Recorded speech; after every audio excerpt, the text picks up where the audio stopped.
Crystia! What's going on, ladies and gentlemen? Welcome back to the Fringe. We're here today to talk about something very serious, something that I hold near and dear as a Canadian, and that is the right to vote. I know people are fed up with the electoral system. There's tons of people in the comments that say voting your way out of this isn't the answer, voting does nothing. But the power to vote is now up for debate. Now, I've covered many stories talking about how the Liberals are wanting to essentially give instant citizenship to anybody who seems to walk across Canada's border in order to gain those votes, in order for them to have the right to vote so that they can essentially win the next election. We all know that Pierre Poilievre is miles ahead in the polls, that Justin Trudeau or the Liberals stand zero chance of re-election. It's just basic numbers at this point. But when it comes to voting, something that's really scary right now, something that's happening in our political community, is the suggestion from a Trudeau appointed senator that the voting age should be changed to 16. This raises a huge, huge problem. As we take a look at, we take a look at what is going on right now in politics. This is crazy. Canada Proud tweeting out, "Do you think 10th graders should be allowed to vote?" Absolutely not. I'm going to say right now, as somebody who was just getting into politics or the reality of politics around that age, I had very little understanding of how the political system worked, how policy affected my life. These were, keep in mind that when I was a teenager at the age of 16, these were the Preston Manning days. These were Stockwell Day and Royal Canadian Air Force and all that kind of stuff. So there was a lot of jokes going around about politicians. There was a lot of smack talk about guys like Brian Mulroney and the GST. But we're starting to see now that the Liberals are losing so badly, that their numbers are so in the toilet, that they're literally grasping at straws to find anyone that will vote for their wacko policies. And of course, young children are easily manipulated. We've seen before that they talk about, well, you know, younger children should have the right to decide if they want to stop their bodies from progressing. They have the right to decide if they want to chop parts of their bodies off. They have the right to do all these things without consulting their parents. Well, now they should have the right to vote. I don't think so. This is a very slippery slope that we're getting into. Let's take a look at what is being suggested here. In a nutshell, we're here because Francophone young leaders more than 20 years ago came up with the idea of lowering the federal voting age to 16. And over the past 20 years, numerous attempts have been made by various members of parliament from different parties to bring in a bill to actually accomplish this. I'm the first senator to introduce a bill on the Senate side to lower the federal voting age to 16, and my bill is still active in the Senate. We had a very powerful speech yesterday, and we will be revisiting the issue again next week. But today is about the Ottawa Summit on Vote 16 and two key takeaways from the research that's been done ever since Austria was the first major country to lower the voting age at all levels in its country in 2007. In a nutshell, This, I said it earlier, it's scary. This is, the potential for this is absolutely scary. What happens if the 16-year-olds get the right to vote and they don't vote the way the Liberals want? Do they want to lower it to 14 next? 10-year-old? Hey, why shouldn't babies vote? Maybe babies should be allowed to vote, right? I mean, dead people vote. We've seen that happen. City News is asking, should 16-year-olds be allowed to vote in Canadian elections? Again, the answer is no. Is it time to let people as young as 16 vote in federal elections? The Vote 16 Summit is being held on Parliament Hill in Ottawa on Wednesday as part of a renewed push to try and lower Canada's voting age.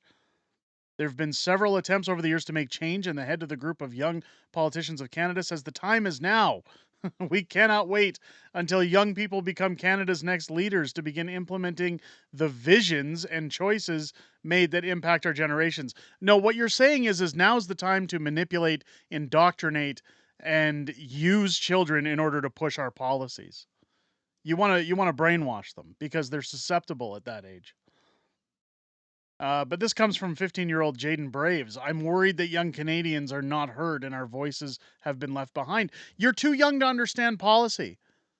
You're too young. I was too young at 15 to understand policy. If somebody said to me, everybody's taxes are going up, I said, so? So what? I don't pay taxes. I don't know anything about taxes. I don't pay a mortgage. I don't pay for a vehicle every, 2 weeks or every month. I don't know what any of that means. And people say, well, this guy's a racist. Oh, well, that's bad. Oh, and this guy doesn't like racists. Oh, well, that's good. Like, it's very easy to manipulate and indoctrinate the younger minds. It sounds to me like this Jaden Braves might be one of those people whose folks openly implement policy and politics into their household. Now, when I was growing up, and I've said it before, I was always told there's three things you never talk about: religion, politics, and money. Now everybody's talking about it. And even though I work in political satire, which you can see our books available down below, our best-selling books, um, I don't talk policies with my kids. I don't talk politics with my kids. There's been times where my children have appeared on stream or they've come on a show or a special live stream, and I try for the most part to keep my kids out of YouTube. But they watch YouTube. They watch kids YouTube, and they like the idea of YouTube. So sometimes I allow them to join. I know the audience on live stream sometimes like seeing them sneak in, but my philosophy on children is let them decide for themselves what policies work best for them. I've told my children anytime they've entered the room when this stuff's going on that, daddy has a job and this is what daddy talks about for a living. Uh, my younger, I'll give you an example again. I know I'm rambling before we get into this article, but I want to make my point clear on this because this is why children shouldn't be allowed to do anything. My daughter the other day said, I hate Justin Trudeau. And I said, well, that's understandable because everybody hates Justin Trudeau. But I told my daughter flat out, now she's going to be 10 later this year. And I said to her, I don't want you to talk like that or think like that because when you're old enough to think for yourself, when you're old enough to vote for yourself, I want you to make your own choices as a Canadian voter. I want you to be able to decide what is best for you, even if that means voting Liberal or NDP or whoever you're going to vote for.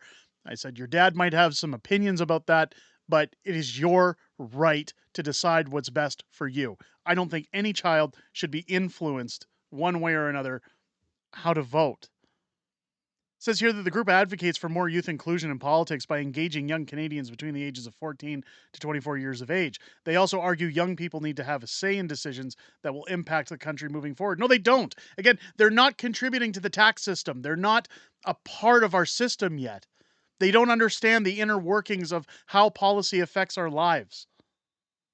The status quo does not give us the space to share our beliefs and change policy, says group member Spencer Lambert. Senator McFedrin has a bill before the Senate that we saw that may come to a second reading vote in the coming weeks. If passed, it would lower the national voting age to 16. Again, very slippery slope. Only good things can happen to democracy in every country where there's been a lowering of the federal voting age, she says. What we're talking about is an infusion of energy and vitality into our democracy. You're talking about indoctrination. There's no way to get around this. There's no way of beating around the bush. You're talking about indoctrination. Other countries where the voting age has been lowered to 16 include Argentina, Austria, Brazil, Cuba, Ecuador, and Nicaragua. How's that working out for them? I'm sure the last time I checked, any of those countries are doing more better, like significantly better than Canada, right? In Canada, the voting age for the federal election was 21 until 1970, when it was lowered to 18. Even at 18, I would question how informed are adults. The only difference here, and the only reason why I agree with 18, is because that's the age when in some provinces, I know others it's 19, but you're allowed to drink. You're allowed to buy cigarettes. You're allowed to buy medicinal products, we'll say. You're allowed to join the military, and that's the biggest one. If you're going to lower the voting age to 16, maybe we should. Now, a good friend of mine, CB, who's been in our streams, said the other day, if you're going to lower it to 16, maybe children at the age of 16 should be allowed to sign up for the military. Maybe the country would be a little more reserved about who they're sending in to fight our wars if they knew they were killing children. Oh, probably shouldn't have said that for YouTube censors. Um,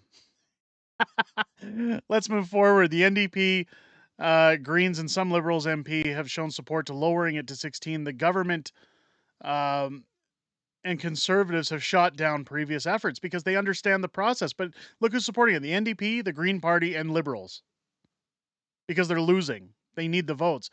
NDP Charlie Angus, who's a cancer on Canadian politics, says he hopes the bill passes the upper chamber and lands in the House of Commons before next year's election. Of course, because they want the numbers. He also scoffs at arguments that teenagers aren't mature enough to cast ballots. I've been in many high schools where I've heard many intelligent conversations. He says, Charlie Angus, why are you hanging around high schools? Maybe that's the question we should be answering. Why are you in many high schools? I know somebody's going to say, well, they got to talk about politics and different things with students and make appearances. Why is a grown man wanting to hang around high schools? If the change happens, it would add 2 million more names to Canada's voter list. Scary. Really scary. Again, if you're going to lower the voting age to 16, maybe you should think about lowering the age to join the military. Maybe you should give these kids a dose of reality if they're so eager to get their opinions out there and draft their vote when it comes time for federal elections. I, for one, think this is terrible. I think it's going to destroy our country even further than it is, if that's even possible. Let me know what you guys think down below in the comments. I know I got rambling a little bit about my kids, but you know, as an author of political satire, I constantly get it thrown in my face that, oh, you're indoctrinating your children, you're telling them what to believe in policy.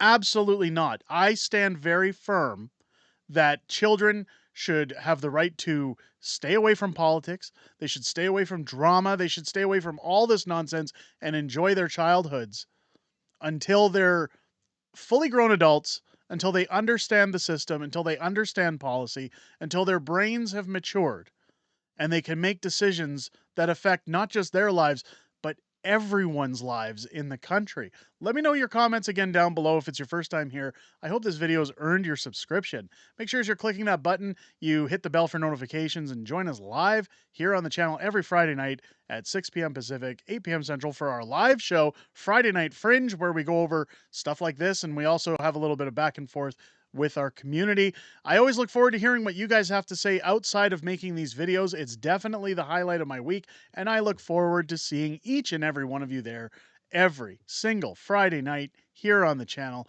I hope you guys enjoyed this video and have a great rest of your day. I'll catch you on the next one.